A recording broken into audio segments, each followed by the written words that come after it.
Hello and welcome to question Adda. हम लोग air traffic control के कुछ पिछले साल की जो पेपर हैं उसकी एनालिसिस कर रहे हैं। और इस पार्ट में हम लोगों ने मैथमेटिक्स के 2015 के दोनों शिफ्ट के पेपर के डिस्कशन हम लोगों ने कर ली है। अब हम लोग फिजिक्स शिफ्ट 1 की और शिफ्ट 2 की हम लोग डिस्कशन करेंगे। तो फिजिक्स जो है सो शिफ्ट 1 पार्ट 1 हम लोग डिस्कशन करेंगे। जो लोग अभी मैथमेटिक्स का नहीं देखे हैं, लिंक डिस्क्रिप्शन में है, वहाँ आप जा कर के उसको देख सकते हैं। और टेलीग्राम लिंक है जहाँ पे आपको इसकी टेलीग्राम लिंक आपको डिस्क्रिप्शन में दी हुई है, वहाँ पे आप उसको ज्वाइन कर सकते हैं और वो टेलीग्राम लिंक पे आपको पीडीएफ मिल जाएगी। सो हम लोग स्टार्ट करते हैं सेशन को। So question, a subway train starts from rest. तो स्टार्ट हो रहा है रेस्ट से at a station and accelerate at a rate of 2 metre per second square. Acceleration हो रही है 10 सेकेंड के लिए for 10 second. It then runs at a constant speed of 30 seconds. और उसके बाद वो कांस्टेंट स्पीड 30 सेकेंड से कर रहा है और फिर डी एक्सलेट कर रहा है। मतलब पूरे क्वेश्चन को 3 भागों में इन्होंने बांटा है। तो अगर हम इस क्वेश्चन को सॉल्व करते हैं तो लेट अस एज्यूम, हम लोग ऐसा करते हैं कि एक स्टेशन से 2 स्टेशन, लेट अस एज्यूम कि स्टेशन ए से बी जा रही है। नाउ अब इसमें क्या है कि इसमें कह रहा है कि the Subway train start from rest. Rest मतलब इनिशियल वेलोसिटी जो होगी वो 0 हो जाएगी। ठीक, पहला चीज़। इसके बाद कह रहा है कि 10 सेकेंड तक उसकी जो एक्सलेशन है वो 2 मीटर पर सेकेंड स्क्वायर है। तो हम लोग यहाँ पे लेट अस अज्यूम 10 सेकेंड से, तो टाइम अगर 10 सेकेंड है और एक्सलेशन इसकी कितनी है 2 मीटर पर सेकेंड स्क्वायर, ठीक है। तो 10 सेकेंड तक 2 मीटर पर सेकेंड के स्क्वायर से ये हमें दिया हुआ है। It then runs at a constant speed for 30 second, और फिर 30 सेकेंड तक कांस्टेंट स्पीड से उसके बाद कह रहा है कि decelerate at 4 metre per second square. तो डी एक्सलेट फॉर कितने देर टाइम के लिए, until it stops at the next station. That's means decelerate है तो acceleration is equal to -4 metre per second square. ये हमारा दिया हुआ है। अब he is asking the distance between the 2 station. 2 station के बीच में, ए और बी के बीच में डिस्टेंस कर रही है। और finally until it stops at the next station. That's means final velocity जो होगी उसकी वो 0 हो जाएगी, क्योंकि यहाँ पे स्टॉप्स कर रहा है, यहाँ रेस्ट में है और यहाँ स्टॉप कर रहा है। अब हमें ये क्वेश्चन बनाने हैं कि डिस्टेंस कितनी है। तो मैं पार्ट बाई पार्ट करता हूँ। जैसे कि अगर हम इस पार्ट की इसकी बात करें, ठीक है। सो अगर हम इसको पी और क्यू मान लें तो हम लोग ऐसा करते हैं। सो ए पी का पहले डिस्टेंस निकालते हैं, ठीक है। डिस्टेंस ए पी का, ठीक है। तो ए पी का अगर डिस्टेंस हमको निकालना है तो हमें ए और टी दिया हुआ है। तो अच्छा, इसमें हम फॉर्मूला जो यूज करेंगे वो कौन कौन सा यूज करेंगे, s is equal to u t plus half a t square, v is equal to u plus a t, आप इतना, और v square is equal to u square plus 2as भी होता है, बट हम लोग को यहाँ पे अभी ये दोनों यूज करना है। और एक ये तो फिक्स है, speed is equal to distance by time, तो ये हम लोग यूज करेंगे मैक्स टू मैक्स। नाउ अगर एपी की बात करें तो ए और टी और यू तीनों दिया हुआ है। सो हम एपी का डिस्टेंस निकाल सकते हैं, ठीक है। सो डिस्टेंस ऑफ एपी अगर बात करें कितनी हो जाएगी, हमारा हो जाएगा s is equal to u t plus half a t square. Now u 0 है तो ये 0 हो गया। हाफ एक्सलेशन कितनी है 2, और टाइम कितना है 10 × 10, सो कितने हो गए हैं, इट्स 100 मीटर। तो ए पी की डिस्टेंस तो आपको पता चल गई। अब ही इज सेइंग दैट कि पी क्यू में आपका 30 सेकेंड तक ये कांस्टेंट स्पीड से चलता है। सो कांस्टेंट पे जो स्पीड यहाँ होगा, ए पी में जो स्पीड होगा वही स्पीड से पी क्यू में भी चलता है, वही स्पीड से क्यू में, मतलब जो यहाँ स्पीड होगा। तो यहाँ की अगर ए पी में हम अगर वेलोसिटी निकाल लेते हैं, स्पीड निकाल लेते हैं, तो काम चल जाएगा। ए टी हमें दिया हुआ है, सो हम क्या निकाल सकते हैं, v is equal to u plus a t. Now u क्या है 0 है, और ए टी कितना है 10, टाइम है और 2 है 10। That's means we can say that कि 20 मीटर पर सेकेंड इसकी स्पीड है। नाउ ही इज सेइंग कि पी क्यू में क्या है, कांस्टेंट स्पीड है, मतलब जो स्पीड यहाँ थी वही स्पीड यहाँ भी है, सेम स्पीड से चल रहा है। तो यहाँ पे आपको क्या क्या दे दिया, पी क्यू में टाइम दे दिया और वेलोसिटी दे दिया 20 मीटर पर सेकेंड। नाउ इससे आप कुछ कर सकते हो, बिल्कुल, distance speed is equal to distance by time. तो टाइम अगर दिया हुआ है और स्पीड दिया हुआ है तो क्या हो जाएगा, so distance of P Q, distance of P Q क्या हो जाएगा आपका, distance of P Q is equal to 20 into 30 which is 600 metre. यहां तक हो गया क्यू तक। अब अगर हम बात करें कि डिस्टेंस ऑफ क्यूबी का क्या होगा, distance of QB. Now QB में क्या क्या दिया हुआ है, पहले तो हमें डिक्सलेशन दिया हुआ है और यहाँ पे यू क्या होगा, इसकी जो इनिशियल वेलोसिटी होगी वो 20 मीटर पर सेकेंड होगी। ठीक है, इस रीजन की बात कर रहा हूँ कि यहाँ पे जो गाड़ी, यहाँ से जो अगर ट्रेन चल रही है तो इसकी इनिशियल 20 होगी और फाइनल 0 होगी। तो ये इतनी चीज़ें दी हुई है। नाउ इससे हम क्या कर सकते हैं कि हमारे पास टाइम ही नहीं दिया हुआ है कि कितने टाइम के लिए, सो वी कैन राइट कि v is equal to u plus 80। Now v जो है सो 0 है, u की वैल्यू 20 है, हमने देखा है अभी 20, क्योंकि यहाँ पे एंट्री कर रही है तो उस समय उसकी स्पीड गाड़ी की 20 मीटर पर सेकेंड है, that's mean the initial velocity is 20 metre per second. Now 20 plus, अच्छा a की वैल्यू कितनी है, a की वैल्यू है आपको -4 और t। सो अगर इसको हम लिखते हैं तो क्या लिखेंगे, 40 is equal to 20, so t is equal to 5 second. Okay, so now हमारे पास t है और a की वैल्यू है तो हम s निकाल सकते हैं। सो s क्या हो जाएगा, मतलब that's mean distance of the QB ut plus half AT square. Now u जो है 20 है, ये 5 है और ये माइनस हो जाएगा, प्लस हाफ है और ये माइनस हो जाएगा क्योंकि ये ठीक है, चलो 5 इंटू 5, सो 2 2 जा 4, सो 100 minus 50, so this is 50 meter. Now what is the distance of AB? Distance of AB is equal to distance of AP plus distance of PQ plus distance of QB.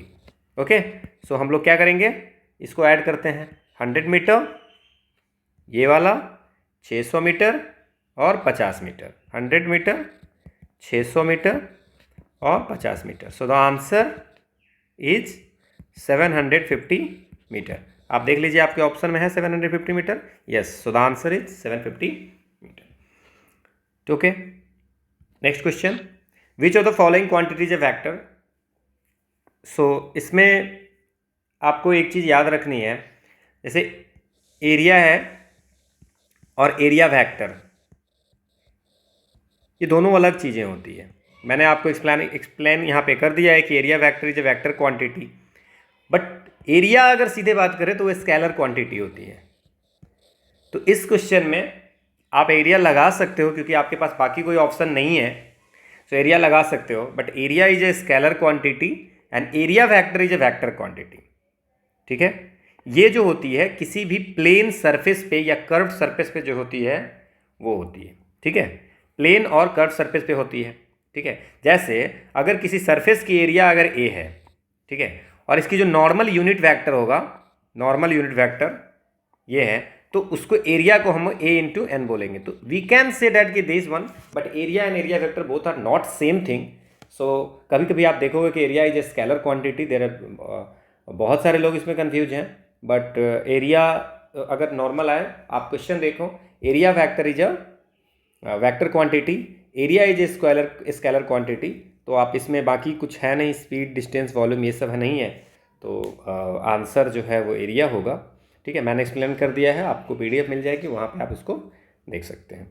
Next question ये है कि the velocity which the projectile must be fired so that it escape earth's gravitation does not depends on, किस चीज़ पे depend नहीं होती है। तो आपको ये पता होगा कि जो हमारा ये स्पीड होती है, एस्केप वेलोसिटी होती है, वो क्या होती है, ये v is equal to 2gm/r and what is the m? m is the mass of earth और r is the radius of earth. So what is escape velocity? Escape velocity is the minimum velocity given to a body to make it free from the gravitational field. किसी body है उसको जो है आपको कितनी velocity दोगे जिससे कि वो ग्रेविटेशनल फिल्ड से बाहर आ जाए, ठीक है ना. तो आपको ये एस्केप वेलोसिटी के फॉर्मूले होते हैं. नाउ अगर इसको हम g इज टू gm/r करके और ये भी करें तो इसकी v जो हो जाएगी 2gr. ओके.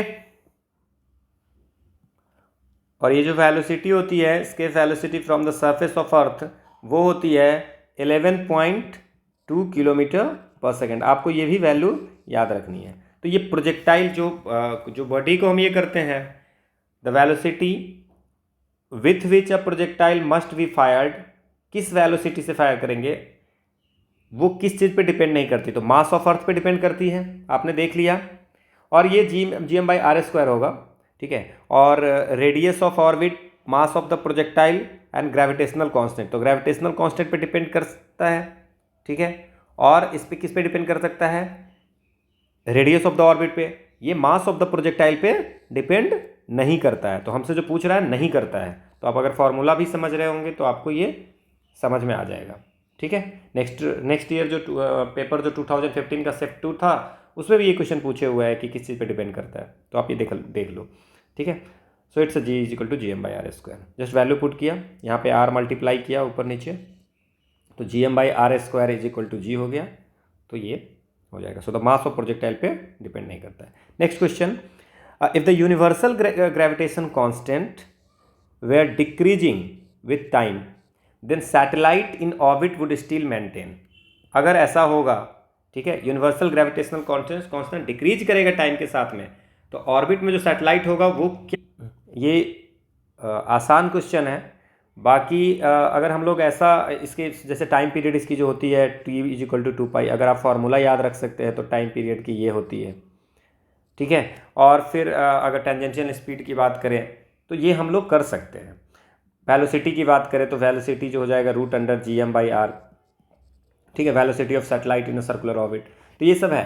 बट अगर इस क्वेश्चन को जैसे टेंजेंशियल स्पीड की अगर बात करें तो ये होती है √gm/r³. तो ये है पीरियड ऑफ रिवॉल्यूशन, हमने बता दिया, ठीक है. सो ये तो है. अब इसमें पूछा जा रहा है कि अगर टाइम के साथ डिक्रीज कर रहा है तो क्या ऐसा है जिसमें कोई फर्क नहीं पड़ेगा, ठीक है. अब जैसे ग्रेविटेशनल फील्ड जो है, ग्रेविटेशनल फोर्स जो है, सो एक्स कहाँ करता है, x along the line between the two bodies. अगर ये m1 m2 है तो ग्रेविटेशनल फोर्स इसके लाइन अलोंग द लाइन करती है, ठीक है. The gravitational force acts along the line between the m1 and m2. Now so torque यहाँ पे क्या होगा, टॉर्क नहीं होगा. अलोंग द लाइन है तो टॉर्क नहीं होगा, ठीक है. सो टॉर्क जो होती है वो dl/dt होती है. L is the angular momentum. अब जब अगर टॉर्क होगी ही नहीं, अब आप फिर से समझिए कि जो ग्रेविटेशनल फोर्स है वो दोनों बॉडी के जो फोर्स होगा वो along the line joining two bodies, ठीक है, वही होता है. तो वहां पे टॉर्क होगा नहीं. और टॉर्क होता है dl/dt. और टॉर्क होगा नहीं, that means torque is equal to 0. So dl/dt/0. So that means L is the कोई कांस्टेंट होगा. इसका मतलब conservation of angular momentum. Conservation of angular momentum. वैसे आप याद भी रख सकते हैं कि ऐसा एंगुलर मोमेंटम चेंज नहीं होती है. सो the answer is the angular momentum. बाकी फॉर्मूला मैंने बता दिया है, आप देख सकते हो. Next question is that the second law of thermodynamics introduces the concept of. तो हम थर्मोडायनामिक्स की सारी चीज पढ़ लेते हैं. Now what is zeroth law. Zeroth law क्या होता है थर्मोडायनामिक्स का, ठीक है. टोटल 4 लॉ है। जीरोथ है first law of the thermodynamics, second law of thermodynamics and third law of thermodynamics. Now fourth law, तो हम लोग जीरोथ लॉ की अगर बात करें तो जीरोथ लॉ क्या कहती है? नाउ अगर दो बॉडी ए और बी थर्मली इक्विलिब्रियम है, थर्मली इक्विलिब्रियम है, ठीक है, ए और बी थर्मली इक्विलिब्रियम है, और ए और सी भी थर्मली अगर इक्विलिब्रियम है, तो बी और सी जो होगा वो थर्मली इक्विलिब्रियम होगा। ये बोलता है जीरोथ लॉ टेम्परेचर, कि A is the thermally equilibrium with B और A is the thermally equilibrium with C, तो बी जो होगा thermally equilibrium with the C. What is the first law of thermodynamics? First law क्या है of thermodynamics? First law क्या है? तो first law of thermodynamics कहता है कि energy can neither be created not destroyed, it can only change it's form. Law of conservation of energy, law of conservation of energy, energy can neither be created not destroyed, it can only change it's form. In any process total energy of universe remain constant, total energy of universe remains constant. ये बोलता है first law of thermodynamics. आगे question पूछ सकता है कि first कौन से लॉ, 4 ऑप्शन दे दिया, zeroth, first law of thermodynamics, second law of की एनर्जी की कंजर्वेशन कहाँ होती है। Now what is the second law of thermodynamics? Second law जो है वो इंट्रॉपी का कॉन्सेप्ट करता है, ठीक है। और इंट्रॉपी के बारे में आपको मैं ये जो अगर फॉर्मूला की बात करें, del Q by T, now Q is the heat, ठीक है। तो what is the entropy? Entropy की कॉन्सेप्ट इसमें की जाती है, तो आंसर इसका जो होगा वो एंट्रॉपी होगा। Introduces the concept of entropy. Now entropy क्या है? So measure of number of possible arrangement, number of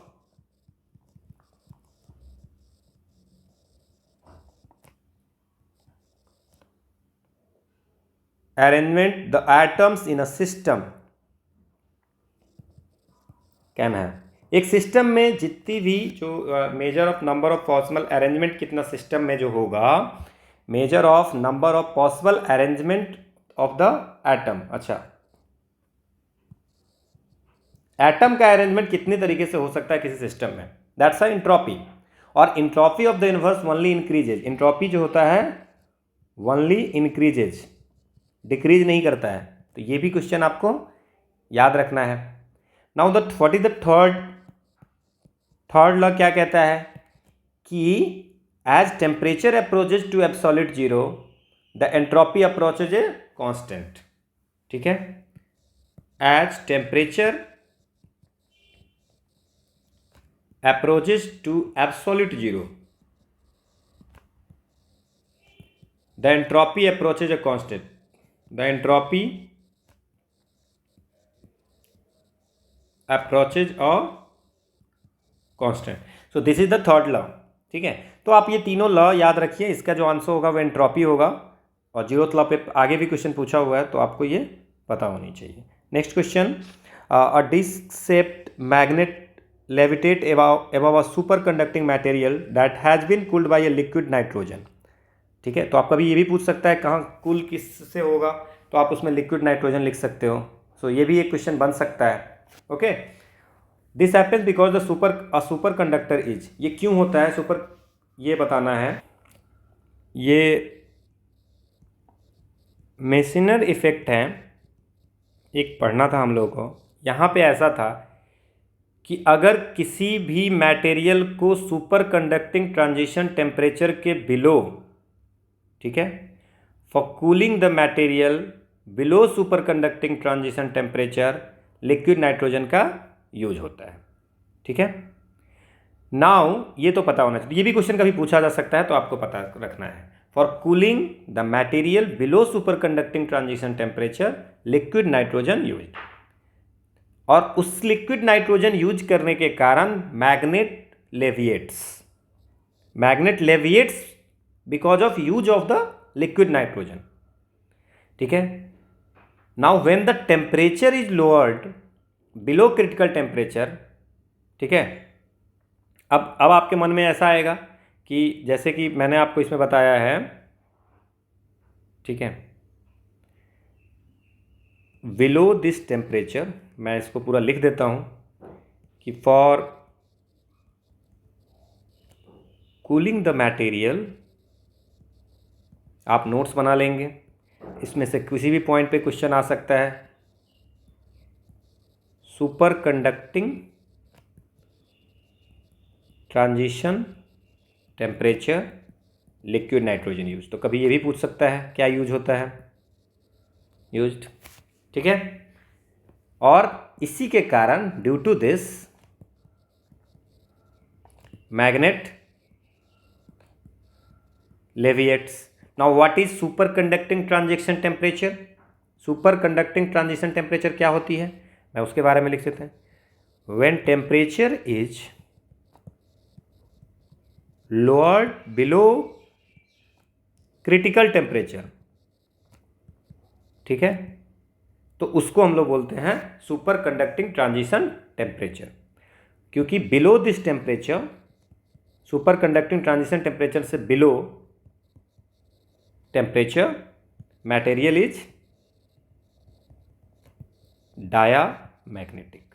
hope आपको ये क्लियर होगा, ठीक है। So this safe magnet levitates कर रहा है नाइट्रोजन, ये करने के बाद सुपर कंडक्टर वो होगा हमारा डायामैग्नेटिक होगा। तो आपको ये डायामैग्नेटिक याद रखना है। Next question, an ideal gas engine operates in Carnot cycle. Carnot cycle पे आगे भी क्वेश्चन पूछा है तो आपको याद रखना चाहिए। It absorbs heat at temperature T1, exhaust heat at T2। Okay, T1 पे एब्जॉर्ब करता है और T2 पे, तो आप ऐसा भी कर सकते हो कि T1 जो है वो एब्जॉर्ब टेम्परेचर लिख सकते हो या टेम्परेचर ऑफ सिंक लिख सकते हो, और T2 को क्या लिख सकते हो, टेम्परेचर ऑफ सोर्स, ठीक है। अब इसमें क्या होगा, ये मैंने ये कर दी, ये आपको एक्सप्लेन कर दिया है, तो एक्सप्लेन कर दिया है तो आप PDF में देख सकते हो।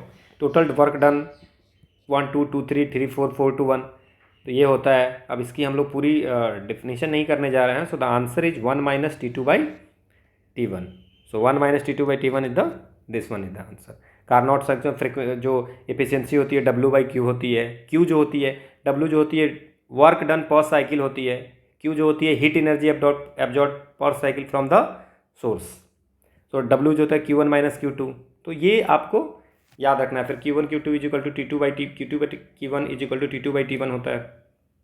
तो यहाँ से आपको ये याद भी रख सकते हैं, इस पर फॉर्मूला, इस पर क्वेश्चन भी आती है, ठीक है ना, कि एफिशिएंसी दे दिया है, T1 T2 की वैल्यू निकालनी है। तो ये मैं एक्सप्लेन कर दिया हूँ, आप इसको देख लेना। और कार्नोट साइकिल के लिए एफिशिएंसी क्या होती है, efficiency. Next question, an earthquake generates both transverse wave and longitudinal waves in earth. The speed of S waves is, that means the speed of S waves is equal to 4.5 kilometre per second. Given क्या क्या है आप देख लीजिए पहले, उससे हम लोग क्वेश्चन बनाएंगे। और पी वेव की जो है, स्पीड ऑफ पी वेव जो है वो 8 किलोमीटर पर सेकेंड है। Now a seismograph records P and S wave from an earthquake. The first P waves arrive 4 minute before the first S wave, ठीक है, 4 minute का दोनों में डिफरेंस है। Now what is the distance, क्या होगा, the epicentre distance क्या होगा, डिस्टेंस इज इक्वल टू क्या हो जाएगा, SP/TP इज इक्वल टू, दोनों डिस्टेंस सेम ही होंगे, पी वेव और इसकी, एस वेव का टाइम इंटू एस वेव का distance is equal to speed into time. Okay, now अगर हम इसमें वैल्यू पुट करते हैं तो SP की वैल्यू 8 है, तो 8TP is equal to 4.5 TS लिख सकते हैं। सो what is the value of TP, that's mean the time taken by the P wave. So 4.5/8 into TS। Now इसमें बोला कि 4 मिनट बिफोर, सो 4 मिनट है बट ये सेकेंड में दिया हुआ है, तो 4 मिनट को हम लोग कन्वर्ट कर देते हैं 240 सेकेंड। अब ये दोनों के बीच में एस वेव और पी वेव का डिफरेंस ये जो है सो 240 सेकेंड है। नाउ इसमें वैल्यू पुट कर दीजिए आप, TS minus 4.5/8 TS is equal to 240। So TS 1 - 4.5/8 is equal to 240। अगर आप इसको कैलकुलेट करते हो सो ये वैल्यू जो आएगी ये अराउंड 545.87 सेकेंड में आएगी। ठीक है, नाउ अब डिस्टेंस क्या हो जाएगा, S S T S. So what is the value, 4.5 into 545 into 57। आप कैलकुलेशन एक बार देख लेना, में मिस्टेक हो सकती है। 87 इज इक्वल टू ये 2468.57 which is equal to around 2500 के आसपास होगा। So kilometre, so 2500 kilometre is the answer. आप कैलकुलेशन एक बार देख लेना, अगर कहीं कुछ एरर लगे तो आप मुझे कमेंट सेक्शन में लिखना। सो दिस इज द आंसर। ऐसा कुछ नहीं है कि अगर आपको डिस्टेंस, स्पीड, टाइम की वैल्यू पता है तो इससे क्वेश्चन बन रहा है। ऐसा नहीं है कि आप long transverse wave, longitudinal wave देख करके ही परेशान हो जाए क्वेश्चन में। तो क्वेश्चन को पहले पढ़े, समझे और क्या पूछ रहा है उसको एक बार कोशिश करें बनाने का। ठीक है, next question, quantization of electric charge demonstrated by, ये मिल्किंस वाइल एक्सपेरिमेंट इसका आंसर होगा। इन्होंने ही ऐसा किया था, बट थॉमसन ने क्या किया था आपको बता दें। थॉमसन जो है सो स्ट्रक्चर ऑफ एटम, इन्होंने बताया था स्ट्रक्चर ऑफ एटम। रदरफोर्ड ने क्या किया था, इन्होंने जो अल्फा रे स्कैटरिंग एक्सपेरिमेंट किया था एटॉमिक न्यूक्लियस के बारे में जानने के लिए, atomic nucleus.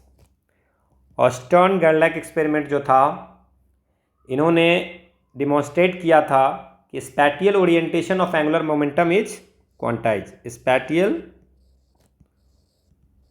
Orientation of angular momentum is quantized, ये इन्होंने किया था। और मिल्किंस ने किया था इलेक्ट्रिक चार्ज को मेजर करने के लिए। So the answer is Millikan's oil drop experiment. Next question, according to Gauss law the electric field due to an infinitely long thin charge wire varies.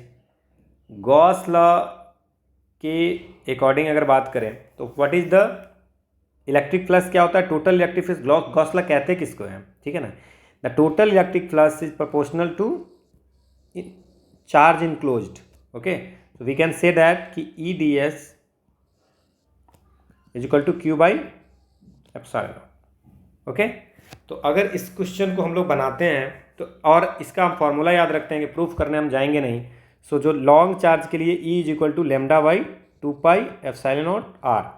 So E is proportional to 1 by R। So the answer is this one. Okay, so Gauss law के according infinitely long thin charge wire के लिए यही होता है, ठीक है ना। E जो इलेक्ट्रिक फील्ड होती है इनफाइनेटली लॉन्ग स्टेट कंडक्टर के लिए, वो E is equal to lambda by 2 pi epsilon not R होती है। So is proportional to R। आपको ये फॉर्मूला याद करनी पड़ेगी। इट्स नॉट पॉसिबल कि हर क्वेश्चन में प्रूव करेंगे, तो ये वीडियोज 4 घंटे की हो जाएगी 10 क्वेश्चन की। Okay, next question, a rectangular loop of side 15 centimetre and 10 centimetre carrying a current of 1 ampere is placed with its longer side parallel to a long straight wire carrying a current of 2 ampere placed at a distance of 2 centimeter. The net force experienced by the loop. So एक let us assume कि 2 ampere का current long straight wire है, let us assume XY। Now एक loop है जिसमें बोला गया है कि लॉन्ग वायर जो है उसके पैरेलल है। सो A B C D, तो ये ऐसे होगा। नाउ ये 10 सेंटीमीटर की है, ये 15 सेंटीमीटर की है, यहाँ तक कोई दिक्कत नहीं होगी। Now a rectangular loop of side 15 centimetre 10 centimetre carrying a current of 1 ampere. That's means in this 1 ampere current flow कर रहा है। Is placed with its longer side, इसका लॉन्गर साइड ये 15 सेंटीमीटर वाली, parallel to a long straight wire carrying a current of 2 ampere. Okay, now placed at a distance of 2 centimetre, मतलब that's means कि इस दोनों के बीच जो है वो 2 सेंटीमीटर है। नाउ ही इज सेइंग कि what is the net force. Now force होता क्या है, ओके।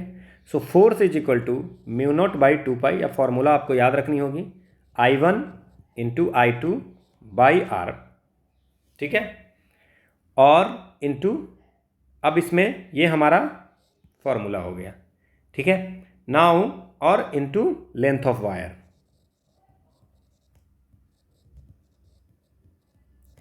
ठीक है। अब अगर हम माने कि F1 ऑन AD पहले फोर्स जो है F1 लग रहा है AD पे, तो AD पे 4 लग रहा है, तो म्यू नॉट की वैल्यू होती है 4 पाई इंटू 10⁻⁷। सो F1 जो होगा वो कितनी होगी, F1 ऑन AD क्या हो जाएगा, 4 pi into 10⁻⁷ by 2 pi into 2 ampere into 1 ampere by 2 centimetre, 2 into 10⁻², okay, into the length of the wire 0.15 metre. So इसकी जो वैल्यू होगी आप कैलकुलेशन कर लेना, 30 इंटू 10⁻⁷ न्यूटन। अब F2 ऑन CD पे क्या होगा, नाउ CD पे अगेन फिर वही होगा 4 pi into 10⁻⁷ by 2 pi into 2 into 1 by 12 centimetre है, क्योंकि ये 10 सेंटीमीटर और ये 12 सेंटीमीटर हो गई, तो 12 इंटू 10⁻², और इसके बाद लेंथ तो 0.15 ही होगा। सो इसकी वैल्यू होगी 5 into 10⁻⁷। Now what is the net force, net force जो होगा F1 minus F2 which is 30 minus 5 into 10⁻⁷ Newton. So it's 25 into 10⁻⁷ Newton. अब ये है कि 25, तो ये दोनों तो ऑप्शन ऐसे ही कैंसिल हो गया रिजल्टेंट में। नाउ अब इसमें है कि 25 इंटू 10⁻⁷ न्यूटन जो है वो टुवार्ड्स द लॉन्गर साइड होगा कि away from the longer side होगा। सो जो आपको याद रखना है कि जो दो फोर्स होगी, दो सेम है, तो सेम जो होगा तो किस क्या अट्रैक्ट करेगा या रिपल्स करेगा, तो सेम डायरेक्शन में अट्रैक्ट करेगा। अगर सेम डायरेक्शन में करंट फ्लो कर रहा है तो अट्रैक्ट करेगा, और अपोजिट डायरेक्शन में अगर फ्लो कर रहा है तो रिपेल करेगा।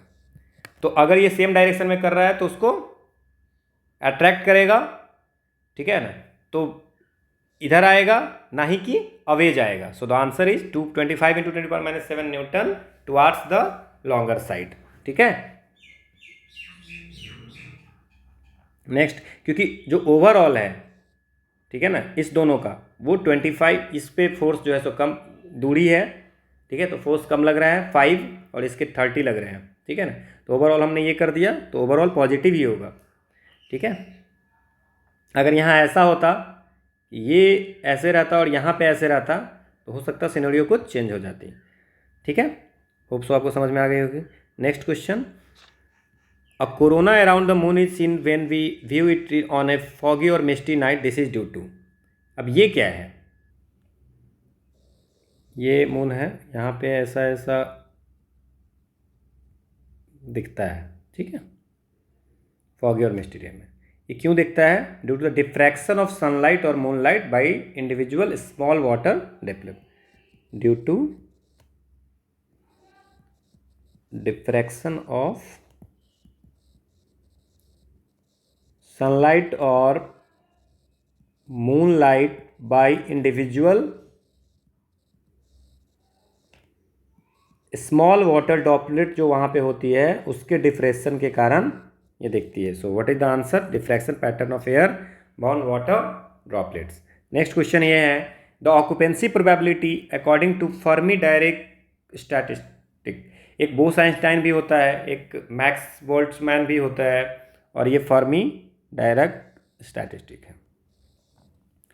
नाउ इस क्वेश्चन को, और a quantum state whose energy 0.01 electronic volt above the Fermi energy level, that's mean the difference जो हो जाएगा वो 0.01, ये जो E और E माइनस एफ है एबव है, तो E minus EF is equal to 0.01 electron volt हो जाएगा। नाउ सैम्पल टेम्परेचर जो है सो 800 केल्विन है, तो इसको हमें सॉल्व करना है। सो जस्ट वैल्यू पुट करना है फॉर्मूला में, nothing else.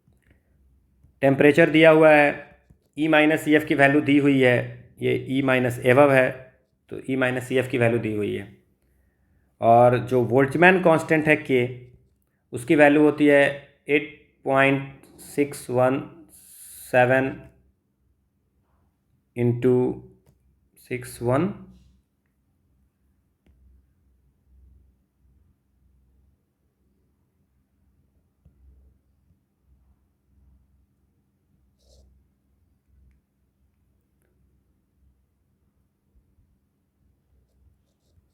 Into 10⁻⁵ electron volt पर केल्विन, ठीक है। नाउ KT की वैल्यू क्या हो जाएगी, अगर दोनों को मल्टीप्लाई 800 केल्विन को अगर मल्टीप्लाई कर देते हैं तो क्या हो जाएगा, यहाँ पे आप वैल्यू कैलकुलेट करना 0.069 इलेक्ट्रॉन वोल्ट। ठीक है। Now what is the value of P, occupancy probability क्या हो जाएगी, जस्ट वैल्यू पुट करनी है 1 plus e to the power 0.01 electron volt and 0.069 electron volt. ठीक है। So it's a 1/1 plus e to the power 0.15 और e की value आपको 2.718 होती है, 2.718। तो अगर इसको हम वैल्यू पुट करते हैं तो ये आती है 0.46। सो ये अराउंड 46% हो गई। ठीक है। तो ऐसा कोई ऑप्शन है नहीं, 450 हम लोग एज्यूम कर सकते हैं। ओके। नेक्स्ट क्वेश्चन ये है, जस्ट वैल्यू पुट करना था और बोल्ट्जमैन कांस्टेंट की वैल्यू आपको पता होनी चाहिए थी। ठीक है। ई की वैल्यू पता होनी चाहिए थी, तो आप ये कर सकते थे। Next question, two masses m1 and m2 are connected by a massless spring of spring constant k. The system is free to oscillate along the length of spring. The system oscillates with a frequency. दो मास हैं और k के बीच में है, तो जो ये होती है फ्रीक्वेंसी जो होगी वो होगी 1/2 root under k by m, यही होता है। नाउ के अगर सीरीज में होगी तो के सीरीज की बात कर लेंगे, के अगर पैरेलल होगी तो उसकी के की इक्विवेलेंट कर देंगे। बट दो मास हैं, सो रिड्यूस्ड मास जो होती है वो क्या होती है, रिड्यूस्ड मास म्यू, ठीक है, is equal to m1 m2 by m1 plus m2। Just put the value. ठीक है। तो यहाँ पे ये आंसर होगी, बट ये m2 होगी। ठीक है यहाँ पे। So this is the answer. Next question, the manifestation of band structure in solid is consequence of. Good question. Heisenberg uncertainty principle, अब मैं सबको एक्सप्लेन कर देता हूँ थोड़ा सा। इन्होंने कहा था हेजिनबर्ग अनसर्टेनिटी नामी है, तो उन्होंने कहा था it is impossible to determine position and momentum simultaneously. ठीक है। It is impossible to determine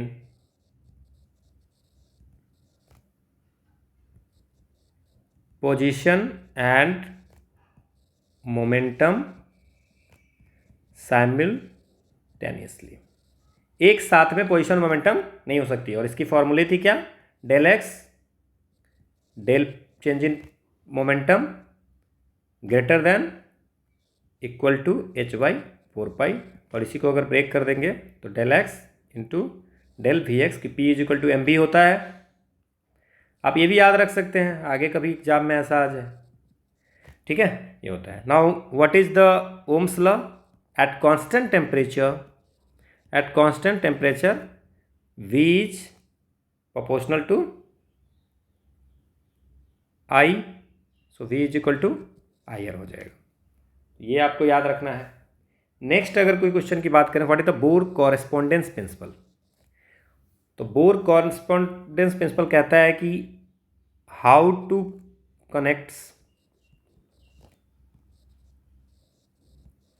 classical theory modern physics से बहुत सारी क्वेश्चन पूछी जाती है, तो मॉडर्न फिजिक्स आप अच्छे से करके जाना, क्वांटम थ्योरी। ठीक है। और पॉलिज एक्सक्लूजन प्रिंसिपल कहता है कि किसी भी no two electron will have an identical set of quantum number. ये आपको रखना है। So this is the manifestation of band structure in solid is a consequence of Pauli's exclusion principle. आपको सबके बारे में पता होगा, तो आप ऐसे भी इसको क्वेश्चन को बना सकते थे। Next question, okay, so this one is the last question of this part. So this is the physics first part of shift 1। Next video physics part 2 हम लोग करेंगे, और उसके बाद शिफ्ट 2 का करेंगे पार्ट 1 पार्ट 2 फिजिक्स के क्वेश्चन। अगर आपको इसकी PDF चाहिए तो आप टेलीग्राम चैनल पे जो डिस्क्रिप्शन में लिंक दिया गया है वहाँ आप टेलीग्राम चैनल पे जुड़ सकते हैं। और फॉर जो इससे पहले की जो वीडियोज़ है वो आपको डिस्क्रिप्शन में दी हुई है। शिफ्ट 1 की सारी वीडियो, शिफ्ट 2 की सारी वीडियो की लिंक दी हुई है मैथमेटिक्स की जो सॉल्व हो चुकी हैं। और अगर आपको इसमें कोई एरर लगती है, कहीं पे कुछ डाउट लगता है, तो आप कमेंट सेक्शन में लिख सकते हैं या टेलीग्राम में आप मुझसे जुड़ सकते हैं, मैसेज कर सकते हैं। Thank you.